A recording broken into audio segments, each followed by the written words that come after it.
Bonjour à toutes et à tous, bonjour à vous Bruno Guy, je ne vous présente pas, je rappelle simplement que vous êtes un ancien haut fonctionnaire, aujourd'hui enseignant, titulaire non pas d'une chaire, mais maître de conférence à l'Université de La Réunion en matière de relations internationales. Merci de cette visite à Paris, la Réunion étant loin. Parlons un peu, si vous le voulez bien, faisons un bilan de l'actuel quinquennat sous un angle double, celui un bilan de la politique étrangère française, mais également de la réussite ou de l'échec, enfin je pense que poser la question c'est y répondre, de l'échec des gouvernements actuels, puisqu'il y en a eu plusieurs. On a eu M. Ayrault, on a eu M. Valls, un, deux, trois, j'en sais rien. En tout cas, tous ces hommes se suivent et ne ressemblent pas. Je dirais juste, avant de céder la parole, qu'il y a une chose qui me frappe, c'est qu'on se demande pourquoi il y a un Premier ministre en France, puisqu'on a un omniprésident qui apparaît tous les jours dans les lucarnes, à tout bout de champ, qui s'exprime, qui est partout. On dirait qu'il a le don d'ubiquité, il saute d'un avion dans l'autre. Alors est-ce un VRP, donc un représentant commercial de ce pays? Est-ce un super diplomate, un super chef de guerre? Et au fond, pourquoi un homme à Matignon si toutes les fonctions sont cumulées par l'Élysée? Ouais. C'est une bonne question. C'est vrai que traditionnellement, la politique étrangère fait partie de ce qu'on appelle le domaine réservé du président de la République, mais c'est vrai qu'il a une attitude que vous avez qualifiée d'ubiquité qui consiste effectivement sur tous les fronts à la fois, et qu'on se demande à la limite effectivement à quoi sert le Premier ministre. Moi, ce qui me frappe, c'est que ce président qui avait annoncé qu'il serait un président normal, on se demandait bien d'ailleurs ce que ça voulait dire, mais on a vu ce que ça donne. C'est un président en fait qui est très actif, mais dont l'activité consiste, pour l'essentiel me semble-t-il, à faire des démonstrations d'allégeance. Et je prendrai au moins deux exemples qui me paraissent tomber sous le sens. C'est d'abord ce voyage aux États-Unis, dont on ne parle plus parce qu'on l'a oublié, mais qui a quand même été extraordinaire. Vous avez un président français qui va aux États-Unis, alors même qu'on sait que les services secrets américains, Dieu sait s'ils sont efficaces, espionnent toute l'activité publique et même privée, je crois, de notre pays, et qui va en quelque sorte entonner avec le président Obama une sorte d'hymne à l'amitié franco-américaine, comme s'il n'y avait aucune différence, ne serait-ce que d'analyse, entre la France et les États-Unis sur les grands problèmes du monde. Et quand on compare ça avec ce qui se passait il n'y a pas si longtemps, avec des présidents comme le général de Gaulle bien sûr, mais aussi Georges Pompidou, Valéry Giscard d'Estaing, et même Jacques Chirac quand même, on est quand même stupéfait de voir à quel point la France est retombée dans le giron atlantiste. Alors, Nicolas Sarkozy avait préparé le terrain. Mais je trouve qu'avec François Hollande, c'est encore plus net. Sans doute parce que François Hollande s'entend mieux avec Barack Obama que Nicolas Sarkozy. Et ça, c'est le premier point. Le deuxième point, c'est ce que la France a décidé, aussi bien d'ailleurs à l'égard de la Libye, mais ça c'était du temps de Nicolas Sarkozy, mais surtout à l'égard de la Syrie. C'est-à-dire l'engagement de la France dans une guerre civile qui se déroule très loin de nos frontières, et où elle choisit, alors non seulement elle commet à mon avis l'erreur de s'engager, mais en plus elle choisit le mauvais camp. C'est-à-dire celui qui aujourd'hui, à 95%, est piloté par des organisations djihadistes. Ça quand même, il faudra un jour faire le bilan. Qui viennent faire la guerre aussi chez nous. Et qui viennent faire la guerre. C'est quand même pas M. Assad qui fait mitrailler les terrasses des cafés à Paris. Or c'est M. Assad que vous avez à Sciences Po un certain nombre d'intellectuels de haut niveau, de haut rang, qui nous explique qu'en fait, Daesh est une fabrication de M. Assad. Hein. Alors tout à fait. Alors c'est très intéressant. On patauge même pas dans le paradoxe. Je suis intéressé à l'un d'eux d'ailleurs qui s'appelle Jean-Pierre Filiu, également. Qui est totalement omniprésent dans tous les médias possibles et imaginables, et qui, de sa voix de Fossé, nous explique régulièrement que c'est Bachar qui a créé Daesh, une sorte de rime, vous voyez, c'est Bachar a créé Daesh, et que, de toute façon, tout est la faute de Bachar, qui plus est, massacre son peuple à l'arme chimique. Ce sont des citations, ce que je viens de dire, ce sont des citations de M. Filiu. Quand on en est à ce niveau grotesque, je dirais, de mensonge éhonté sur un dossier pareil, on se demande effectivement... D'inversion accusatoire. D'inversion maligne, vous voyez, et accusatoire, où finalement le vrai devient faux, le faux devient vrai. On se demande où on va. Or, il faut savoir que M. Filiu, qui est membre du Parti Socialiste, et qui publie d'ailleurs une partie de ses chroniques sur le site du Parti Socialiste, est le principal conseiller de François Hollande et de Manuel Valls sur la question syrienne. Il y en a un autre aussi, mais on se le garde pour tout à l'heure. On ne peut pas supposer que M. Fillus soit financé par le Qatar ou l'Arabie Saoudite ou par les États-Unis c'est pas par nécessaire d'autres. dans son cas. Voilà, dans son cas, c'est non, pas non. nécessaire. Ça montre une espèce d'aberration mentale. Lui, ce n'est plus du domaine de l'erreur. Mais c'est ce type de raisonnement, c'est pas perturbant, Oui. qui malheureusement aujourd'hui pilote notre politique. Alors attends encore, on avait autrefois du temps de Gaulle et peut-être un petit peu jusqu'à 2003 avec Chirac et Villepin une politique arabe, ou en tout cas une politique orientale pour la France, une politique méditerranéenne, Oui. dirons-nous. Oui. Aujourd'hui, existe-t-elle encore? Là aussi, poser la question, c'est certainement y répondre. À quoi ressemble une politique? Une politique, à mon sens, une politique étrangère ne peut que défendre des intérêts d'ordre nationaux, en tout cas souverains. Quels intérêts défend-on aujourd'hui? Donc, à ce titre, quelle est notre politique étrangère? Voilà. Si la France continue de regarder ce qui se passe au Moyen-Orient avec des lunettes, soit américaines, soit israéliennes, soit la plupart du temps d'ailleurs des deux obédiences, il est clair qu'elle ne peut pas regarder le Moyen-Orient avec des lunettes françaises.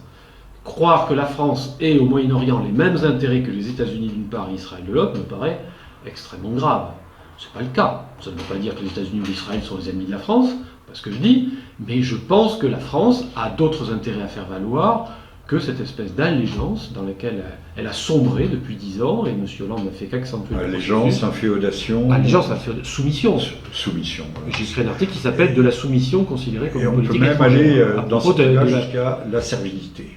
Oui, la servilité, parce que quand M. Valls va en Israël pour expliquer toute la sympathie qu'il a pour M. Netanyahou, et que d'ailleurs sa visite est couverte par les 4 médias dont M. Patrick Drahi est propriétaire, on peut aussi se poser des questions. M. Patrick Drahi, qui a la double nationalité française, et qui même triple nationalité. Il était algérien à l'origine, non? Ça, je ne sais pas. En Oui, tout cas, il est israélien.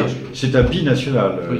Il est israélien, ce qui est son droit, mais par contre, ce qui me préoccupe en tant que citoyen français, c'est le fait que la couverture de presse, pour l'essentiel de la visite du Premier ministre en Israël et en Palestine, principalement en Israël d'ailleurs, a été faite par les 4 médias dont il est propriétaire.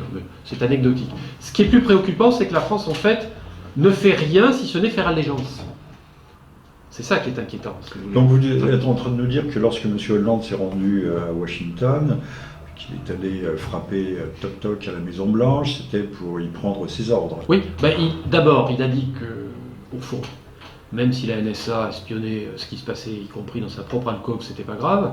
Je caricature un peu, mais enfin c'est un peu ça, premièrement. Et deuxièmement, il a, à la suite de Nicolas Sarkozy, d'ailleurs, orchestré la réintégration de l'outil militaire français dans le commandement intégré. Alors, actuellement, il y a une rumeur, mais plus qu'une rumeur, disant que de nouveau, il y aurait des bases américaines qui s'installeraient en France. Mais c'est tout à fait possible, puisque le texte qui a été voté au mois d'avril, en catimini, par une assemblée au rang clairsemé, est un texte qui prévoit effectivement, en application du protocole de Paris de 1953, la possibilité pour des troupes américaines de se réinstaller en France. Donc nous serons, comme le Japon ou comme l'Allemagne encore aujourd'hui, Ou la Corée du Sud, un pays occupé. Ben oui, puisque pays occupé. Occupé par cet allié que nous aimons tant, mais occupé quand même. Mais en tout cas, le général de Gaulle, en 1966, il les a mis dehors. Les avait mis dehors, était sorti du commandement intégré, même si nous sommes de facto revenus dans ce commandement intégré lors de l'opération des Nations Unies, mais délégués à l'OTAN en Afghanistan, puisque nous étions sous commandement américain. Mais monsieur Sarkozy n'a fait qu'entériner ou avaliser un état de fait. Ceci étant dit, les formes symboliques ont leur importance. On n'était pas obligé de réintégrer ce commandement. Et puis, quel message envoyons-nous si nous nous privons de cette souveraineté stratégique que le général de Gaulle, finalement, nous avait donnée, avait léguée au peuple français? Quel message envoyons-nous au reste du monde? Ça veut dire que si nos forces militaires sont placées sous commandement américain, ça veut dire qu'il ne peut pas y avoir autre chose qu'une feuille de cigarette entre la politique française et la politique américaine. Alors, cela veut dire qu'en fait, puisque l'on parlait d'intégration, que l'euratlantisme, ou plutôt le Oui. bloc euro-atlantique ou euro-atlantique, est déjà constitué, que le pôle de commandement, le centre, c'est Washington, Manhattan, ce que vous voulez, et que les Français ne sont plus que des gens à la périphérie chargés de porter un peu, de soulager l'Amérique du poids de la sécurité mondiale. Mais sous couvert, c'est un mot orwellien, sécurité. En fait, c'est une politique d'expansion constante, d'encerclement de l'espace eurasiatique, c'est-à-dire la Russie et la Chine. Tout à fait. Donc c'est plutôt une politique offensive. Bien sûr. En tout Mais cas, jamais les États-Unis n'ont autant de bases militaires à l'étranger, ils en ont 700. Les Russes en ont 2, dont une au Kazakhstan et une en Syrie. Alors c'est quand même pas, vous voyez, nous sommes du côté de cette hyperpuissance militaire qui représente à elle seule 50% des dépenses militaires mondiales, qui a 700 bases militaires à l'étranger et qui est en train d'encercler... plus comme toutes vous les dites, petites pistes d'avions sur La lesquelles les avions de la CIA transportant de la drogue Exactement. décollent et atterrissent. Exactement. Et la France prend des sanctions contre la Russie et fait allégeance aux États-Unis. Enfin, il est inconcevable qu'un président comme le général de Gaulle, ou Georges Pompidou, ou Jacques Chirac, même François Mitterrand, peut-être, Même François Mitterrand, qui pourtant était atlantiste, se soit à ce point, si vous voulez, rallié à la bannière étoilée. Le ralliement est total, il est inconditionnel, il est presque pavlovien. vous voyez. Oui, même le mot ralliement me gêne presque. C'est plus qu'un ralliement. C'est une inféodation. Oui, mais au sens très fort du terme. C'est-à-dire, oui, on a prêté le serment d'allégeance. Voilà. C'est-à-dire que nous sommes effacés, nous n'existons plus. Tout à fait, tout à fait. Bon. D'ailleurs, c'est ce que le monde, je crois, constate. C'est que la France n'existe plus. Alors, bilan du quinquennat hollandais. Bah, écoutez, je crois qu'on n'est jamais allé aussi loin dans l'effacement de toute ambition nationale et de toute souveraineté. Alors, peut-on dire que l'Hexagone, nous parlons plus de France, mais de l'Hexagone, que l'Hexagone, en tant qu'État constitué, structuré, existe encore, même si toutes les apparences de sa permanence sont là. Après tout, quand on regarde les forces de police qui sont aujourd'hui épuisées et excédées par les contradictions du pouvoir qui leur demandent des choses contradictoires. C'est un symptôme très fort. Lorsque les forces de sécurité ne croient plus en leur mission, on peut se demander si l'État existe véritablement. Et quand un État n'existe plus à l'étranger, il existe rarement à domicile. Donc nous avons une sorte de vacances du pouvoir. Ah, il y a un délitement, oui, il y a un délitement de la puissance publique. Moi, je pense que c'est comme ça qu'il faut l'analyser. Et où tout cela peut-il conduire, à court terme ou à moyen terme? Heureusement, comme on est en démocratie, les élections approchent et les Français font un choix. Voilà. Et je crois que c'est vrai qu'une situation comme celle qui existe aujourd'hui ne pourrait pas durer. Voilà. Heureusement, on a instauré le quinquennat. Oui, mais il y a la toute-puissance des médias qui fait qu'à un moment donné, moi ou l'apocalypse, moi ou le chaos, c'est ce qu'avait dit De Gaulle en 68, risque de refaire basculer toujours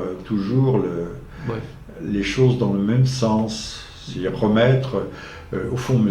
Hollande, qui ne s'est pas prononcé quant à sa candidature, que ce soit à des primaires ou tout court pour la prochaine présidence, joue aussi sur les divisions, sur l'inexistence de l'opposition. Parce que entre M. Copé, M. Juppé, il y a beaucoup de candidats. Il y a beaucoup de candidats et aucune figure ne se détache réellement. Madame Le Pen en embuscade, c'est sûr. Non, mais la tâche va être difficile quand même pour François Hollande. Dans les derniers sondages, il est derrière Jean-Luc Mélenchon. Alors, dernier mot, pensez-vous qu'il puisse y avoir, parce qu'on sait que c'est Sun Tzu qui le disait bien, 8 siècles avant Jésus-Christ, quand le peuple grogne, tout va bien. Quand le peuple est dans la rue, tout va bien. Mais quand le peuple se tait, alors là, tout va mal. C'est mauvais signe. Pensez-vous qu'il puisse y avoir à un moment donné une catharsis, une cristallisation du mécontentement et que cela débouche sur... On peut avoir une crise sociale Pensez-vous aiguë, mais je pense que les institutions de la Ve République ont beaucoup de défauts. Elles ont quand même le mérite de permettre à intervalles réguliers de réguler les conflits. Voilà. Alors que le mode de sélection de nos dirigeants ne soit pas au point et qu'effectivement on puisse se poser des questions. Même le fonctionnement de l'élection présidentielle est problématique. parce que finalement il contribue à lisser certaines aspérités et à ramener toujours le choix final à deux personnages. Bon, là nous sommes dans mais c'est un autre sujet. Nous sommes dans un cadre de réflexion prédictible, mais on voit monter quand même les incidents terroristes, les actes terroristes, que ce soit en Belgique, en France. C'est un facteur X, un facteur extérieur qui peut également perturber le jeu. Et je noterai, je vous livre à votre méditation ou à votre réflexion ou à votre commentaire, cette idée que le terrorisme, la montée du terrorisme est proportionnelle à la décomposition de l'État, et que le terrorisme n'existe que sur les États qui sont en voie de désagrégation, en voie de déshérence profonde, et que de ce point de vue, le terrorisme a encore de beaux jours devant lui, en France tout au moins. Oui, surtout quand ce terrorisme a été au moins indirectement alimenté par la politique de ce même État. Je pense que tout est dit. Voilà. Merci Bruno Guigues. Merci à tous et à tous. À très bientôt.